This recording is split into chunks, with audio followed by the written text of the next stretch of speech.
है प्यास है, जब तलक एहसास है, जीवन की आस है, तब तलक इतिहास है।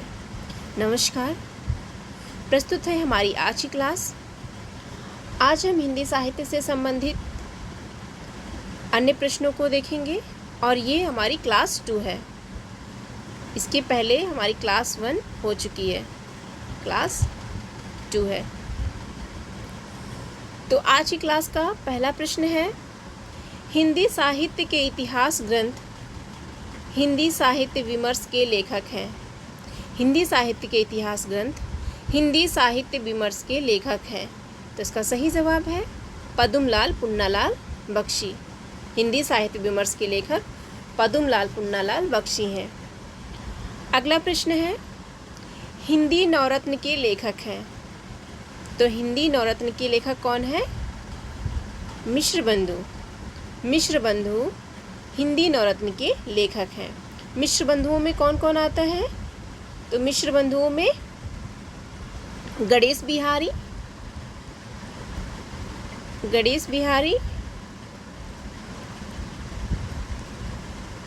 श्याम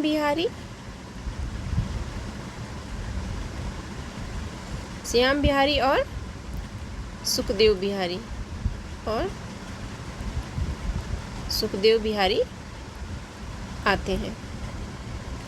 अगला प्रश्न है हमारा, आचार्य रामचंद्र शुक्ल ने हिंदी साहित्य का इतिहास के आधुनिक गद्य साहित्य परंपरा का प्रवर्तन के अंतर्गत प्रथम उत्थान की कालावधि निर्धारित की है। फिर से सुनिएगा, आचार्य रामचंद्र शुक्ल ने हिंदी साहित्य का इतिहास के आधुनिक गद्य साहित्य परंपरा का प्रवर्तन के अंतर्गत प्रथम उत्थान की कालावधि निर्धारित की है। तो प्रथम उत्थान की कालावधि कितनी निर्धारित की है? संवत 1925 से 1950 विक्रमी तक। संवत 1925 से 1950 विक्रमी तक माना है। अगला प्रश्न है, साहित्य का इतिहास दर्शन ग्रंथ है। साहित्य का इतिहास दर्शन ग्रंथ है। तो इसका सही जवाब है नलिन विलोचन शर्मा।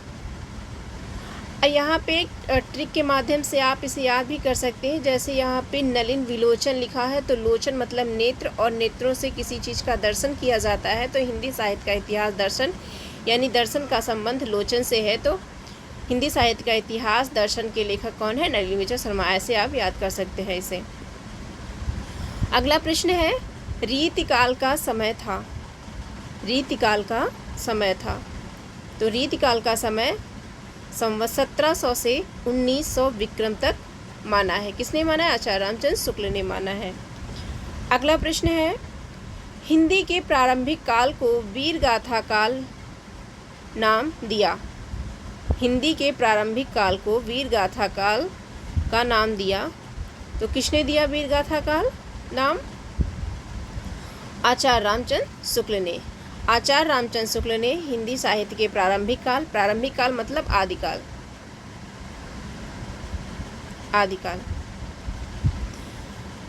को वीरगाथा काल नाम दिया। और आदिकाल किसने कहा है? तो आदिकाल नाम हजारी प्रसाद द्विवेदी ने दिया है। हजारी प्रसाद द्विवेदी ने दिया है। अगला प्रश्न है हमारा, हिंदी को आदिकाल को प्रारंभिक काल नाम दिया। आदिकाल को प्रारंभिक काल नाम दिया। तो आदिकाल को प्रारंभिक काल किसने कहा है? मिश्रबंधुओं ने आदिकाल को प्रारंभिक काल की संज्ञा दी है।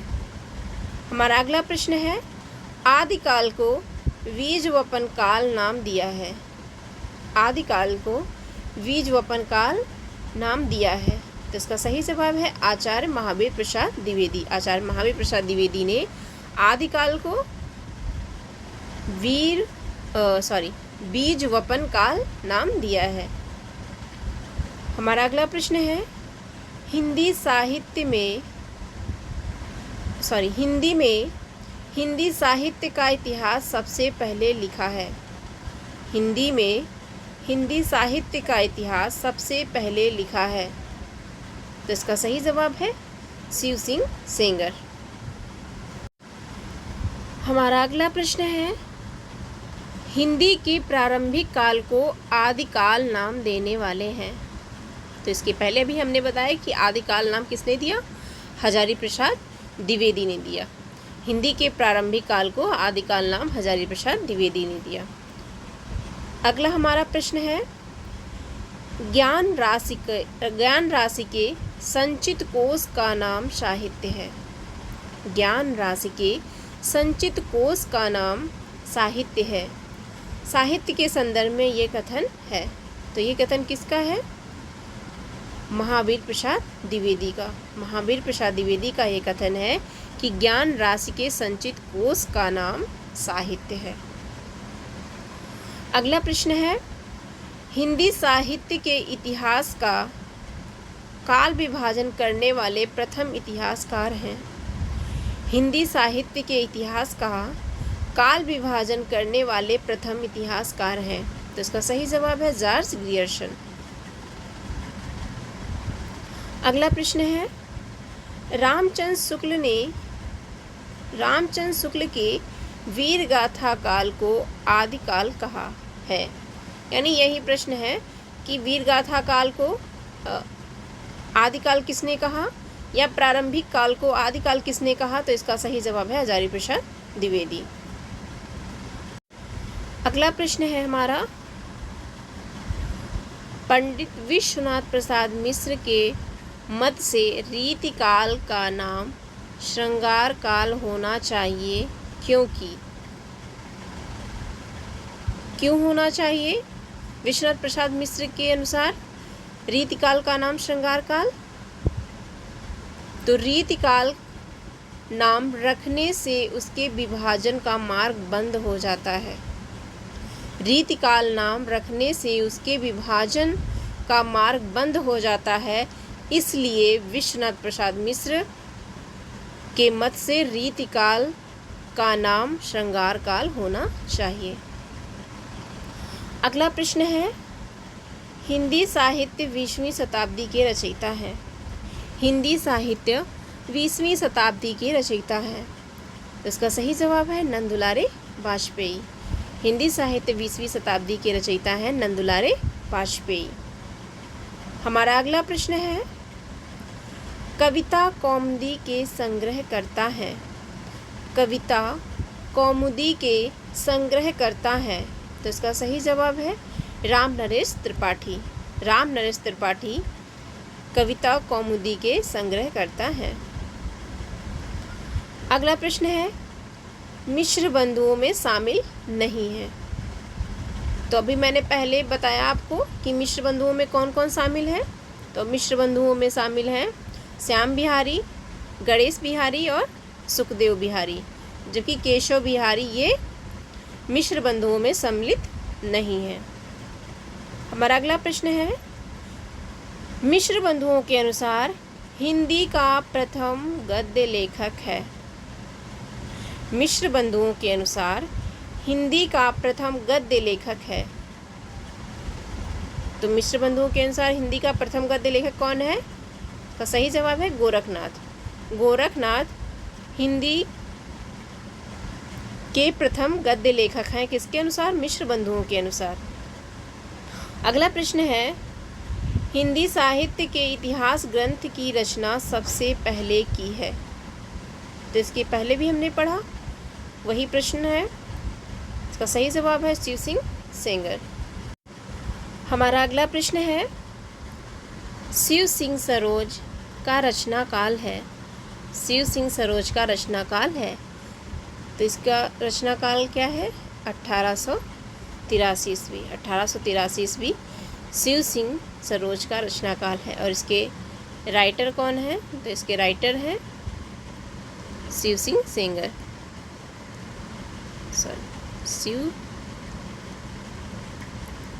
शिव सिंह सेंगर। हमारा अगला प्रश्न है, वह रचनाकार जिसने अपना लेखन गद्य तक ही सीमित रखा? वह रचनाकार जिसने अपना लेखन गद्य तक ही सीमित रखा। तो इसका सही जवाब है प्रेमचंद। प्रेमचंद्र वह रचनाकार हैं जिन्होंने अपना लेखन गद्य तक ही सीमित रखा। अगला प्रश्न है, अपभ्रंश को पुरानी हिंदी सर्वप्रथम कहा है। अपभ्रंश को पुरानी हिंदी सर्वप्रथम कहा है। तो इसका सही जवाब है चंदर शर्मा गुलेरी। चंदर शर्मा गुलेरी ने अपभ्रंश को पुरानी हिंदी सर्वप्रथम कहा था। हमारा अगला प्रश्न है, जैसे पुराना चावल ही बड़े आदमियों के खाने योग्य समझा जाता है, वैसे ही अपने समय से कुछ पुरानी पड़ी हुई परंपरा के गौरव से युक्त भाषा ही पुस्तक रचने वालों के व्यवहार योग्य समझी जाती थी। फिर से सुनिएगा, जैसे पुराना चावल ही बड़े आदमियों के खाने योग्य समझा जाता है, वैसे ही अपने समय से कुछ पुरानी पड़ी हुई परंपरा के गौरव से युक्त भाषा ही पुस्तक रचने वालों के व्यवहार योग्य समझी जाती थी। आचार्य रामचंद्र शुक्ल का उपयुक्त कथन हिंदी साहित्य का इतिहास के आदिकाल के किस प्रकरण में है? किस प्रकरण में है? तो ये चौथे प्रकरण में है। ये कथन आचार्य रामचंद्र शुक्ल ने हिंदी साहित्य का इतिहास में चौथे प्रकरण में कहा है। अगला प्रश्न है, आचार्य रामचंद्र शुक्ल ने वीर गाथा काल की सीमा मानी है। आचार्य रामचंद्र शुक्ल ने वीर गाथा काल की सीमा मानी है। तो इसका सही जवाब है 1000 ईस्वी से 1350 ईस्वी। यहाँ पर ईस्वी पूछा जा रहा है, संवत नहीं पूछा जा रहा है। तो ईस्वी में वीर गाथा काल की सीमा 1000 ईस्वी से 1350 ईस्वी मानी है आचार्य रामचंद्र शुक्ल ने। हमारा अगला प्रश्न है, हिंदी शब्द सागर संपादित ग्रंथ है। तो हिंदी शब्द सागर किसके द्वारा संपादित ग्रंथ है? तो ये श्याम सुंदर दास द्वारा संपादित ग्रंथ है। हमारा अगला प्रश्न है, हिंदी साहित्य की भूमिका पुस्तक के लेखक हैं। हिंदी साहित्य की भूमिका पुस्तक के लेखक हैं। तो इसका सही जवाब है हजारी प्रसाद द्विवेदी। हिंदी साहित्य की भूमिका पुस्तक के लेखक हैं हजारी प्रसाद द्विवेदी। हमारा अगला प्रश्न है, इस्तवार द ला लिटरेचर हिंदुई हिंदुस्तानी की रचना की। इस्तवार द ला लिटरेचर हिंदुई हिंदुस्तानी की रचना की। तो इसका सही जवाब है गारशादा तासी। गारशादा तासी ने इसकी रचना की है। हमारा अगला प्रश्न है, ग्रियर्सन कृत the modern vernacular literature of northern Hindustan का हिंदी अनुवाद किया है। तो इसका सही जवाब है डॉक्टर किशोरीलाल गुप्त ने। डॉक्टर किशोरीलाल गुप्त ने ग्रियर्सन की रचना the modern vernacular literature of northern Hindustan का हिंदी अनुवाद किया है।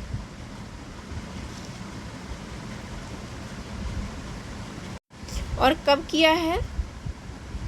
तो ये 1957 ईस्वी में।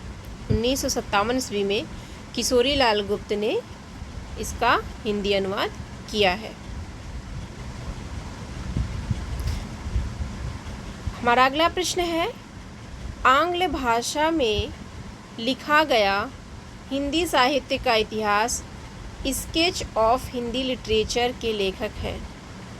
आंग्ल भाषा में लिखा गया हिंदी साहित्य का इतिहास स्केच ऑफ हिंदी लिटरेचर के लेखक हैं। तो इसका सही जवाब है पादरी एडविन ग्रीव्स ने। पादरी एडविन ग्रीव्स ने स्केच ऑफ हिंदी लिटरेचर नामक पुस्तक लिखी। और ये रचना कब इन्होंने लिखी? तो 1917 में। 1917 में लिखी। अगला प्रश्न है, साहित्य जनता की चित्तवृत्ति का संचित प्रतिबिंब है। साहित्य जनता की चित्तवृत्ति का संचित प्रतिबिंब है। इस पंक्ति के लेखक हैं, तो इस पंक्ति के लेखक हैं आचार्य रामचंद्र शुक्ल। ये कथन आचार्य रामचंद्र शुक्ल का है। हमारा अगला प्रश्न है, हिंदी साहित्य के इतिहास को व्यवस्थित रूप देने का श्रेय है। तो हिंदी साहित्य के इतिहास को व्यवस्थित रूप देने का श्रेय है आचार्य रामचंद्र शुक्ल का। अगला प्रश्न है, वह आचार्य जिसने भक्ति काल का नाम पूर्व मध्य काल दिया है। वह आचार्य जिसने भक्ति काल का नाम पूर्व मध्य काल दिया है। इसका सही जवाब है हजारी प्रसाद द्विवेदी। हजारी प्रसाद द्विवेदी ने भक्ति काल को पूर्व मध्य काल कहा है। अगला प्रश्न है, मिश्र बंधुओं ने परिवर्तन काल की समय सीमा निर्धारित की है। मिश्र बंधुओं ने परिवर्तन काल की समय सीमा निर्धारित की है। तो इसका सही जवाब है संवत 1890 से संवत 1925, यानी संवत 1890 विक्रम से संवत 1925 विक्रम तक परिवर्तन काल की समय सीमा निर्धारित की है। किसने निर्धारित की है? तो मिश्र बंधुओं ने निर्धारित की है। हमारा अगला प्रश्न है, हिंदी कोविद रत्नमाला के लेखक हैं। हिंदी कोविद रत्नमाला के लेखक हैं। तो इसका सही जवाब है श्याम सुंदर दास। श्याम सुंदर दास हिंदी कोविद रत्नमाला के लेखक हैं। और हमारा अगला प्रश्न है, हिंदी शब्दानुशासन के लेखक हैं। हिंदी शब्दानुशासन के लेखक हैं। तो इसका सही जवाब है किशोरी दास वाजपेयी। किशोरी दास वाजपेयी हिंदी शब्दानुशासन के लेखक हैं। अगला प्रश्न है, हिंदी साहित्य का प्रथम व्याकरण लिखने वाले विद्वान हैं। हिंदी साहित्य का प्रथम व्याकरण लिखने वाले विद्वान हैं। तो इसका सही जवाब है जेसुआ केटलर। जेसुआ केटलर ने हिंदी का प्रथम व्याकरण लिखा था। अगला प्रश्न है, ये हिस्ट्री ऑफ हिंदी लिटरेचर के लेखक हैं। ये हिस्ट्री ऑफ हिंदी लिटरेचर के लेखक हैं। इसका सही जवाब है फ्रैंक ई के। फ्रैंक ई के ने अंग्रेज़ी भाषा में, और एक किस भाषा में लिखा है? अंग्रेज़ी भाषा में। अंग्रेज़ी में लिखा है, ठीक है। अंग्रेज़ी भाषा में ये ग्रंथ लिखा है। और कब लिखा है? तो 1920 में। 1920 में अंग्रेज़ी भाषा में ये history of Hindi literature Frank E के ने लिखा। अगला प्रश्न है, आचार्य रामचंद्र शुक्ल ने द्वितीय उत्थान का समय तय किया है। आचार्य रामचंद्र शुक्ल ने द्वितीय उत्थान का समय तय किया है। तो इसका समय क्या माना है? 1893 से 1918 ईस्वी। द्वितीय उत्थान का समय माना है 1893 से 1918 ईस्वी। अगला प्रश्न है, ये कथन है, यद्यपि मैं खुद उर्दू का बड़ा पक्षपाती हूँ, लेकिन मेरे विचार में हिंदी को विभाषा या बोली कहना उचित नहीं है। यद्यपि मैं खुद उर्दू का बड़ा पक्षपाती हूँ, लेकिन मेरे विचार में हिंदी को विभाषा या बोली कहना उचित नहीं है। ये कथन किसका है? तो ये कथन गारशादा तासी का है। हमारा अगला प्रश्न है, आचार्य रामचंद्र शुक्ल ने प्रथम उत्थान का समय निर्धारित किया है। आचार्य रामचंद्र शुक्ल ने प्रथम उत्थान का समय निर्धारित किया है। तो इसका सही जवाब है 1868 से 1893 ईस्वी तक। 1868 से 1893 ईस्वी तक आचार्य रामचंद्र शुक्ल ने प्रथम उत्थान का समय निर्धारित किया है। हमारा अगला प्रश्न है, पुरानी हिंदी ग्रंथ के लेखक हैं। पुरानी हिंदी ग्रंथ के लेखक हैं। तो तो इसका सही जवाब है चंद्र शर्मा गुलेरी। हमारा अगला प्रश्न है, हिंदी साहित्य का दूसरा इतिहास ग्रंथ के लेखक हैं। तो हिंदी साहित्य का दूसरा इतिहास ग्रंथ किसने लिखा? तो इसका सही जवाब है डॉक्टर बच्चन सिंह ने। डॉक्टर बच्चन सिंह ने हिंदी साहित्य का दूसरा इतिहास लिखा। अगला प्रश्न है, हिंदी साहित्य का आधा इतिहास लिखा गया है। तो हिंदी साहित्य का आधा इतिहास किसने लिखा? इसका सही जवाब है डॉक्टर सुमन राजे ने। डॉक्टर सुमन राजे ने हिंदी साहित्य का आधा इतिहास लिखा है। अगला प्रश्न है, रामचंद्र शुक्ल ने हिंदी साहित्य के आधुनिक काल को ... अन्य नाम से अभिहित किया है। तो आचार्य रामचंद्र शुक्ल ने आधुनिक काल को और किस नाम से अभिहित किया है? तो इसका सही जवाब है गद्य काल। आधुनिक काल को आचार्य रामचंद्र शुक्ल ने गद्य काल भी कहा है। अगला प्रश्न है, मिश्र बंधु विनोद का चौथा भाग प्रकाशित हुआ। मिश्र बंधु विनोद का चौथा भाग प्रकाशित हुआ। तो इसका सही जवाब है 1934 ईस्वी। 1934 ईस्वी में मिश्र बंधु विनोद का चौथा भाग प्रकाशित हुआ था, जबकि इसका पहला, दूसरा और तीसरा, पहला, दूसरा और तीसरा, ये तीनों भाग कब प्रकाशित हुए? तो इनका प्रकाशन हुआ था 1913 ईस्वी में। 1913 ईस्वी में प्रकाशित हुआ था। अगला प्रश्न है, काल क्रमानुसार लिखा गया हिंदी साहित्य का प्रथम इतिहास ग्रंथ है। काल क्रमानुसार लिखा गया हिंदी साहित्य का प्रथम इतिहास है। तो इसका सही जवाब है इस्तवार द ला लिटरेचर एंदुए हिंदुस्तानी। और ये किसने लिखा? तो गाशादा तासी ने लिखा था। किसने लिखा? ये तासी की रचना है। हमारा अगला प्रश्न है, अधिकांश साहित्य इतिहासकारों के अनुसार हिंदी के प्रथम कवि हैं। तो हिंदी के प्रथम कवि कौन है? शरहपाद। शरहपाद को हिंदी का प्रथम कवि माना जाता है। हमारा अगला प्रश्न है, हिंदी साहित्य के संदर्भ में गाशादा तासी का उल्लेख किया जाता है। तो हिंदी साहित्य के संदर्भ में गाशादा तासी का उल्लेख इतिहासकार के रूप में किया जाता है। अगला और अंतिम प्रश्न है, हिंदी साहित्य के इतिहास लेखन की परंपरा का सूत्रपात किया। हिंदी साहित्य के इतिहास लेखन की परंपरा का सूत्रपात किया। तो इसका सही जवाब है गाशादा तासी ने। गाशादा तासी ने हिंदी साहित्य के इतिहास लेखन की परंपरा का सूत्रपात किया। तो ये थी हमारी आज की क्लास, और आज हमारा हिंदी साहित्य के इतिहास से संबंधित ये दूसरी क्लास है। कैसी लगी हमारी क्लास ज़रूर बताइएगा, और अगर अच्छी लगी हो तो हमारे चैनल को लाइक एंड सब्सक्राइब करिए। और किसी भी क्वेश्चन में कोई भी डाउट हो तो अपनी प्रतिक्रिया ज़रूर दीजिए। धन्यवाद। जय हिंद।